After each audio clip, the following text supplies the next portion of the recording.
So Ukraine became independent after 91 when the collapse of the Soviet Union happened. And in 1994, it denuclearized. It gave up its nuclear arsenal with guarantees from the UK, the US, and Russia to preserve its integrity and undertake its defense. So there's a commitment there that, of course, we have not talked about yet. In 2004, there were some controversial elections that led to the first Orange Revolution. I don't know if the members of the panel remember that the opposition to the Russian-friendly candidate was poisoned. He subsequently became president. Then the corruption in Ukraine basically destroyed his regime.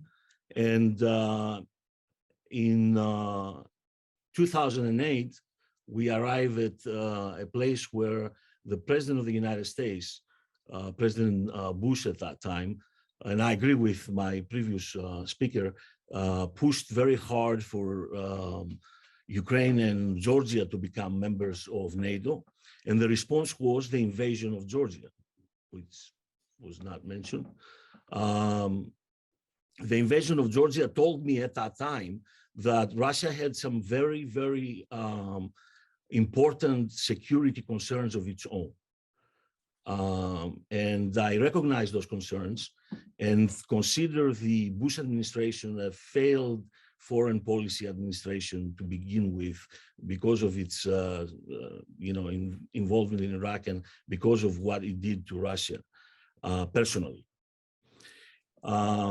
Following this, in 2009, the Yanukovych regime came to Ukraine, which was friendly to Russia, but negated a very important demand of the Ukrainian people to join the European Union.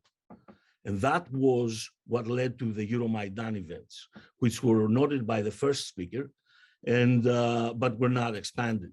And that's basically the time I believe that Ukrainians are starting to look at Russia as more of as a threat to them than as an ally. In 2014, of course, the events of Crimea and the Donbass happened.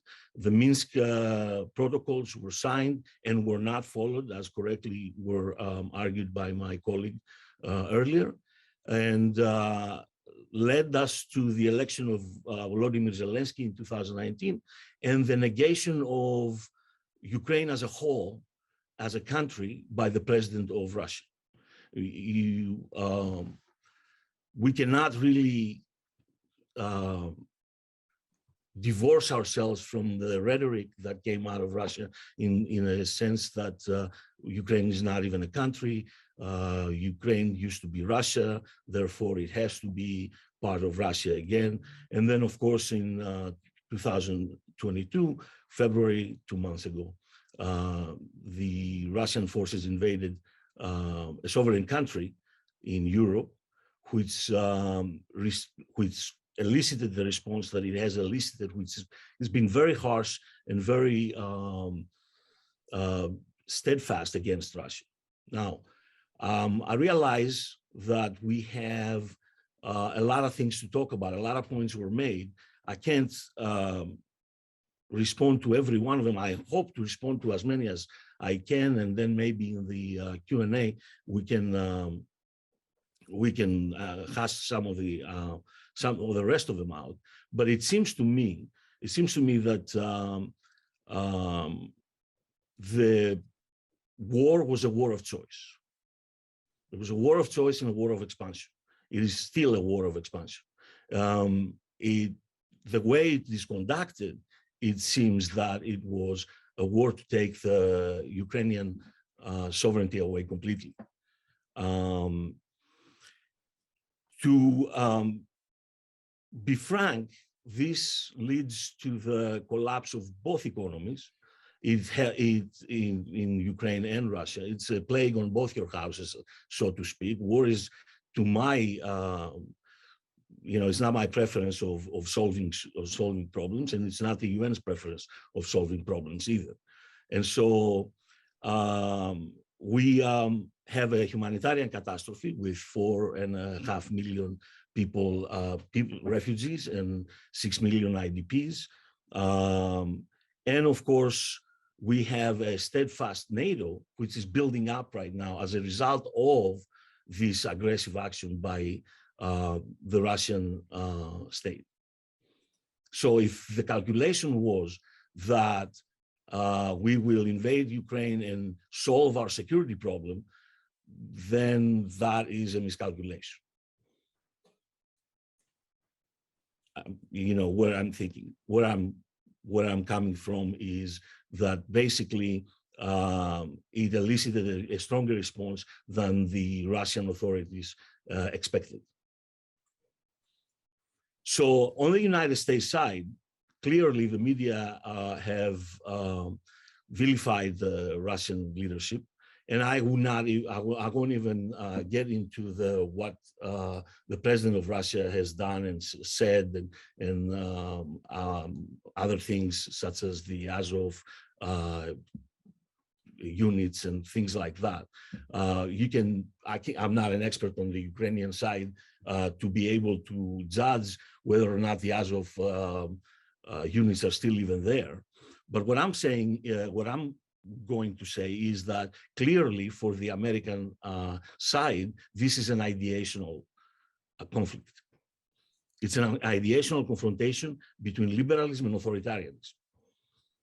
This is how they see it. This is how the president of the United States thinks about it. This is what his pronouncements are about. You have to take him into his word.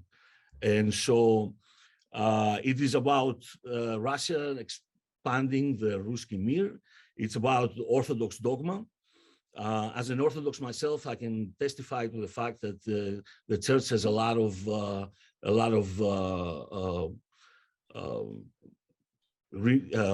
rethinking to do regarding its position in this war.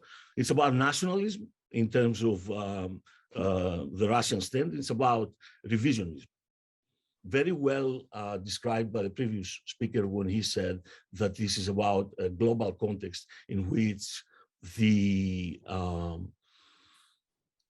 Soviet, the Russian space basically it needs to be heard. It is very important to remember that the president of Russia said that the biggest catastrophe that has befallen the world is the collapse of the Soviet Union in 2007 in the Munich conference. This has been taken very seriously in the West. It's been taken as a irredentist type of policy regarding Ukraine, and it's been taken as an irredentist policy towards members of the European Union, such as the Baltic states, not to mention the Eastern European countries themselves. As far as the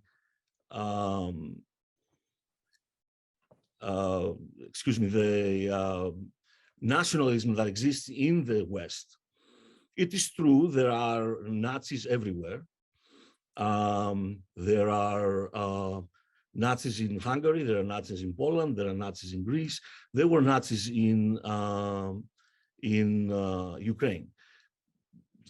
I believe the election results could give us an idea of what level of Nazification existed.